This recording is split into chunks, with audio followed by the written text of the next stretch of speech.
So in today's episode, we're going to do a full mountain guide. Absolutely everything you need to know about the mountain biome in Valheim, including all the mobs and how to fight and kill them, all the resources that you can get in a mountain, and everything else in between. If you guys want to see more of me doing this stuff in real time, check out my Twitch. There'll be a link down in the video description. So to find yourself a mountain biome, really there's nothing you can do other than to explore your map. And if I open my map up right here, I'll show you guys that on my start island here, my spawn island, I did actually have a small mountain biome. This was very lucky and it did enable me to get wolves, but there was no silver in this, there was no drakes, no dragon eggs, no stone golems I haven't seen there. So I think the smaller biomes are missing all of that stuff, because when I found another small mountain biome here, I had the same issue, but then with the big one, it had like everything in it. So you just have to run around until you find them.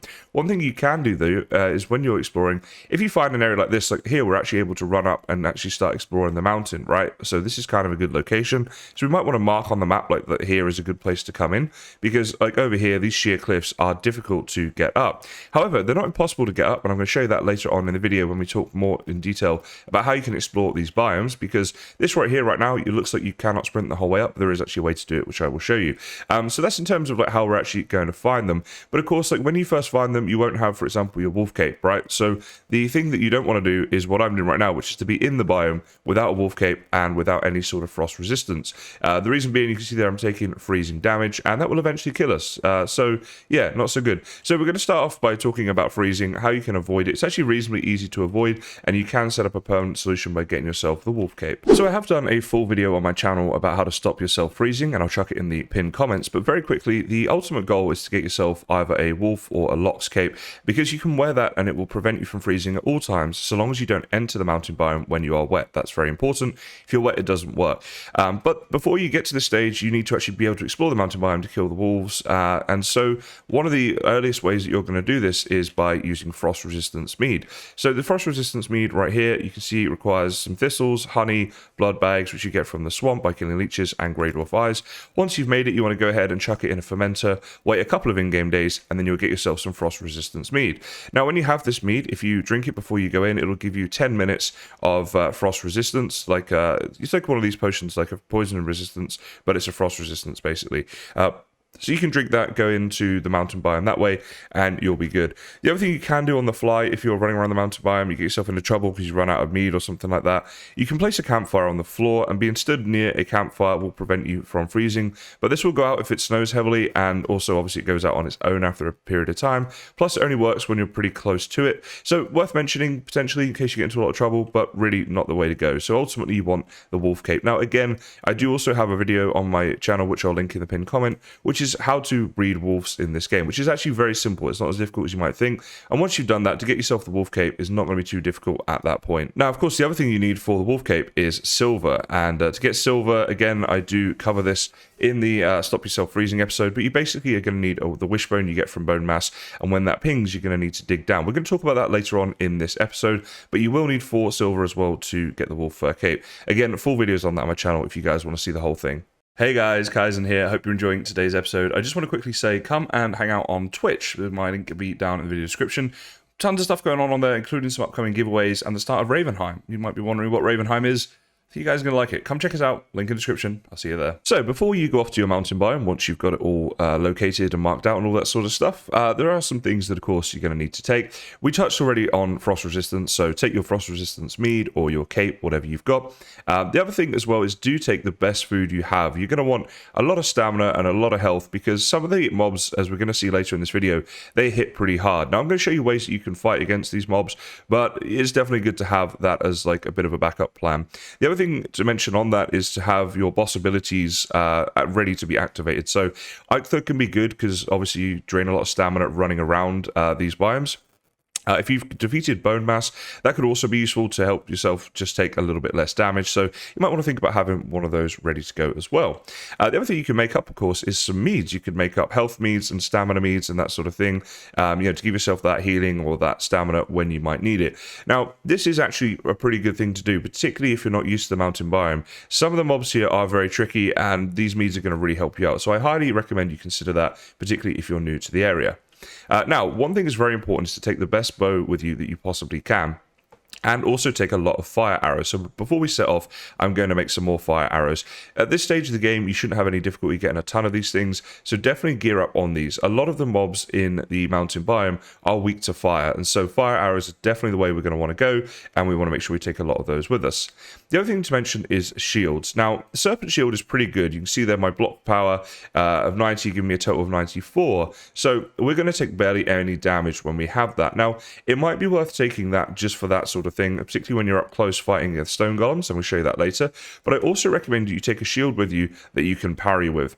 So something like this, for example, the buckler, right? And obviously you can make bronze, you can make iron, later in the game you make silver, so you can take like the best one that's available to you.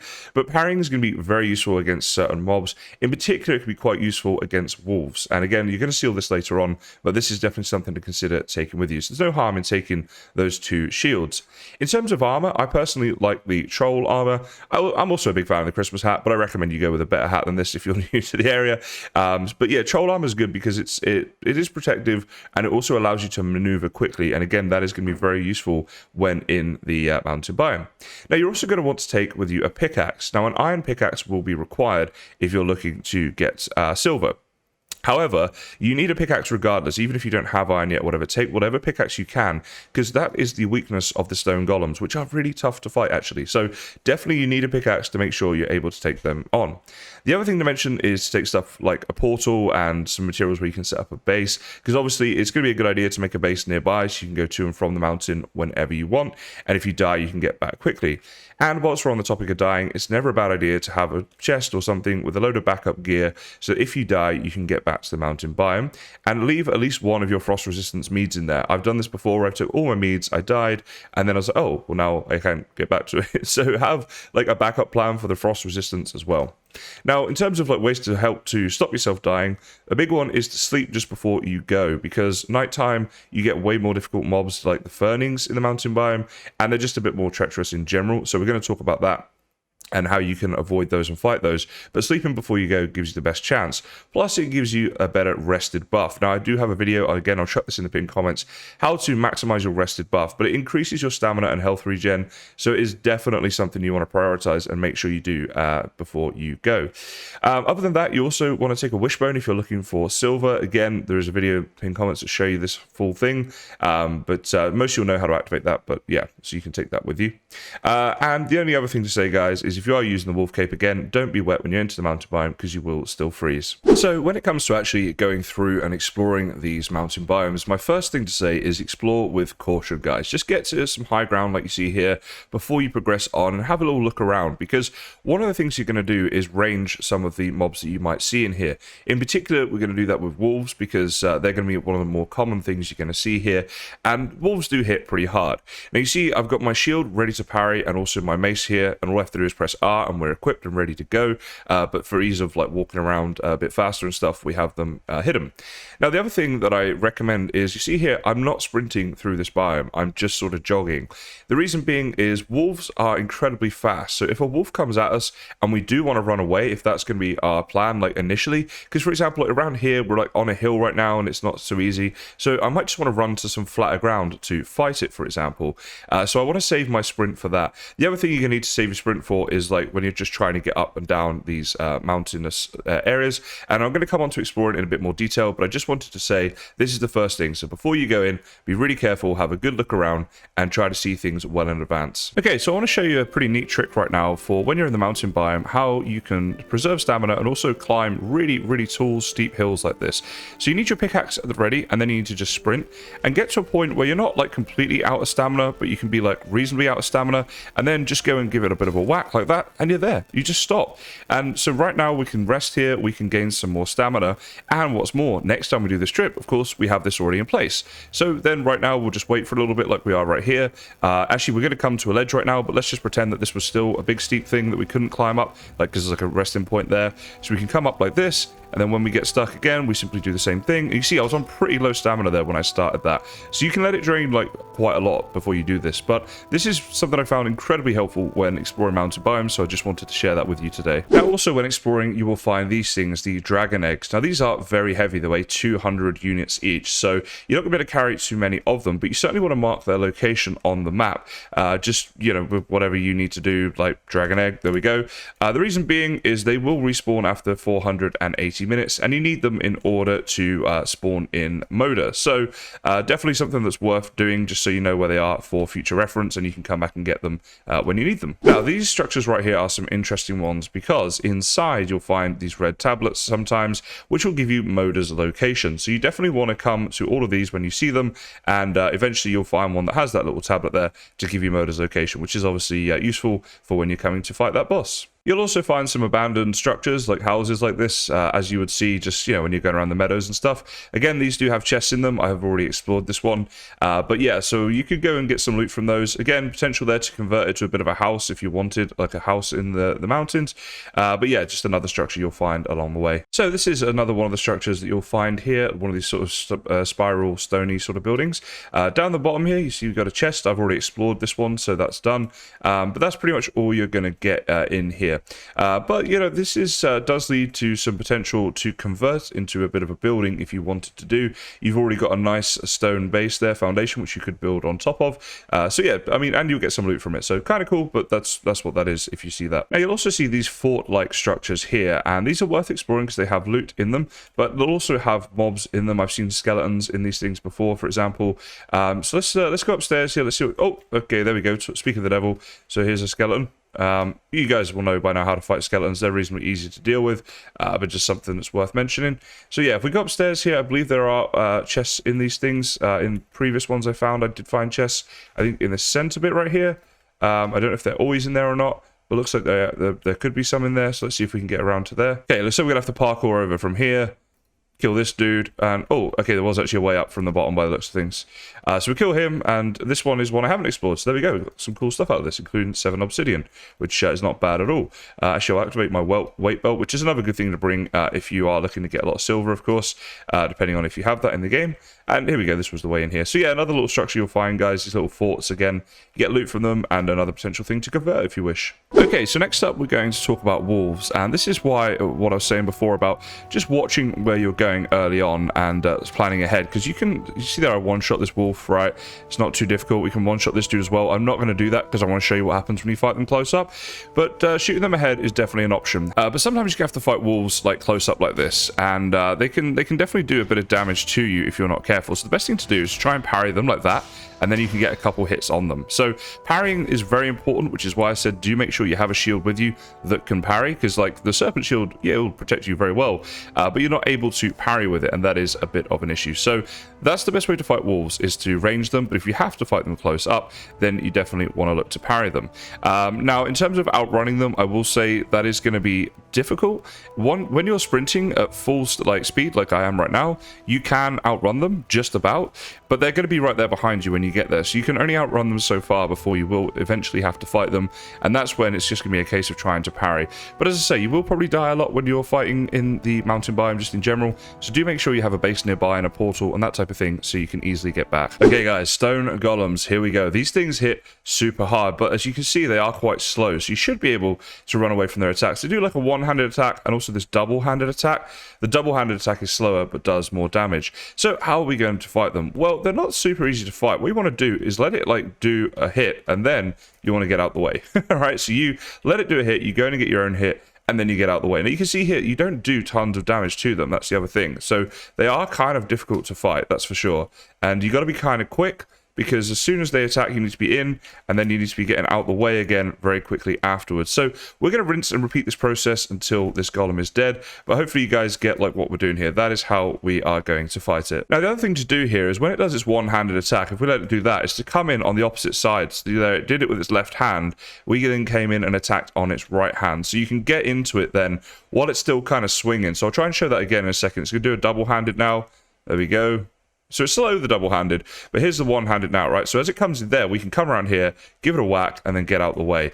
So again, we're just going to repeat this process. These are going to be reasonably long fights because of the way you have to do it, but that is the best way to fight them. Okay, so I finally did get the kill in on this thing. So you can see here the different things you're going to get. So you got there some crystals from it. You're also going to get some stone from it, and you have a chance drop as well for the stone golem trophies as well. But these things, they're not nice to fight at all, guys. And, you know, I died once just then fighting it, and I highly recommend that you just consider running away from them. If you don't need their drops, just run away from them, because running away from them is actually quite simple to do.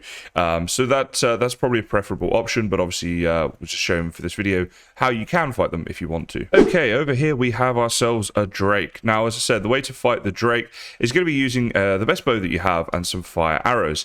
Now, in terms of its attack, you'll see it will sort of fly around a bit, then it will come at you, and it will shoot these icy things at you. Now, as you can see, this is quite a slow attack, and it's pretty easy to dodge. Like, you can just walk up to it like this. As soon as you see it's doing that, just go, like, slowly, either left or right, and you're going to be fine. What it will also do is it will come in at you, so when it comes in at you like this, like, that's the good time to, you know, just before it does its attack there, to shoot it. Now, in terms of killing it, if you want to get its drops, you want to make sure you're killing it somewhere where you can get to its drops, right? So right now, when I kill it, hopefully, yeah, there we go. The drops are here on the side. By the way, you see I got the frost effect there. That's what those attacks do when they hit you. So there you go. You get freeze glands. You can get Drake trophies from them as well. And also you can get, yeah, so I thought there was another drop. There isn't. It's just the Drake trophies and the freeze glands you get from them. But yeah, so you want to make sure you kill them here. If you kill them on the side, their drops might like roll off down the mountain. So that's something to watch out for. Okay, next up, guys, we're going to talk about these things, the Ferlings. These will only spawn at nighttime. They are absolutely awful. I've actually put myself into God mode so I can simply get close enough to one of these to show you the attacks and things. So here we go. If we watch this guy right here, he'll kind of like slash at you, and then he'll also crouch and then do this jump attack at you. And if I hit him with my mace, it does a bit of damage, but not like a ton, right? And if I use like fire arrows on him, you see here, if we fire like some fire arrows at him, that'll do a little better because you've got the burn effect that'll go on, and they are technically weak to fire. So in terms of fighting these things, guys, what should you do? Well, avoid it at all costs is definitely one thing. But if you do want to fight them, those are the attacks, right? So when they attack you, there's a couple of like problems with it. First of all, if we grab our mace back out here and our shield a second, see if I can like parry this guy. So when they're doing that attack, they kind of are less accurate because once they sort of crouch down, you can get out the way. But if I can get him to come over here, let me get him to do an attack a second. Okay, so here he is. He's going to do a slash attack right now, and we can block it, but we're going to take a big knockback and a fair bit of damage. If we parry him, he's not parried for long. Do you see that? How he doesn't parry for very long at all? It is still worth doing if you can parry them. And I would say the way to do it is basically like that. To parry them, then give them a hit to do the extra damage. If you see them at range, then you can go ahead and just do the ranged, you know, fire arrow attack. That's going to be useful. And then if you get up close to them, you know, you can parry that attack if you time it right. But when they're doing their lunge attack, I would say you just want to get out of the way because they are pretty strong. And these guys are just not nice to fight in general. But there you go. You parry, you can give them a big hit like that. Now let's go down here and look at the drops. Okay, so these things will drop the Ferling trophies you see here and also wolf fangs. Again, they only spawn at night. So if you just make sure you sleep and you aren't around a mountain biome at night, then you won't have the issue of like having to fight them. But yeah, when you do, they're a little bit nasty, but that is the best way that you can go about killing them. So if you want to find silver, all you need to do is right click your wishbone to equip it and activate it. And you'll notice if you right click with the weight belt, you can equip both at the same time. Now I don't know if this is just like a temporary thing or not, but yeah, so that's just something to make a note of. So you have to like find your silver and then you know, put the belt on after that to activate it. But then you're just going to wander around until we get some blue dots, and I'll show you what they look like in just a second. Okay, so right now you'll see I'm getting some pings here on screen, which means that silver is nearby. So what I need to do at this point is just run around until those pings become very rapid. So it looks like they're getting closer in this direction, and then I'll show you what to do once we get to the right location. Okay, so you can see here how quickly they are pinging, and what I'll do actually as well, let's just turn up the audio of the effect volume. There you go. So that's just how they sound, just so you guys know what to listen out for when you're doing this yourself. Put that back down a bit. But then when they're pinging this quickly, you can just start to dig downwards. And if you dig around this area a little bit, you will find yourself some silver. So let's see how we do here. Looks like we're still on stone for a second. And there we go. As you see, it now is saying a silver vein, so we have found this. Now, when you find one of these veins, what you want to do is make sure you dig out like a big area around the vein as well. So dig out everything you can see and just dig out like a huge area, go down below it and all that sort of stuff. There will be a lot of silver hidden underneath the ground too, so that is going to be your way of getting a ton of that stuff. So another thing to talk about is Obsidian. This is another resource that you will find in the mountain biomes. You'll find this all over the biome, and it can be mined, of course. It'll look like this. This is how it looks when you see it. So definitely keep your eye open for that. And it's pretty easy to get, but I just thought I'd mention it as we are trying to do a bit of a complete thing here with everything you'll find in the mountain biome. So that is the full mountain guide, guys. If you want to see me doing this stuff in real time, check out my Twitch where I'm doing a lot of Valheim streams, and there's a lot of cool things coming up, including the Ravenheim server. If you're wondering what that is, come ask me on Twitch, guys. But as always, thank you so much for watching, and of course, here come the dad jokes. You know why mountains are always tired? Because they don't ever rest. You know how mountains will always cheat when you're playing hide and seek? They always peak. If you ever go and visit the Andes, you should really dress up warm, because that place is chilly. You guys heard of that world famous rock group that has 4 guys that don't even sing? They're called Mount Rushmore. You know how mountains here? Well, it's all thanks to mountaineers. Never forget how beautiful mountains are, though. You really don't want to take them for granted. What's funnier, mountain ranges or forests? Well, mountains, of course. They're hill areas. Hill areas? Yeah, kind of.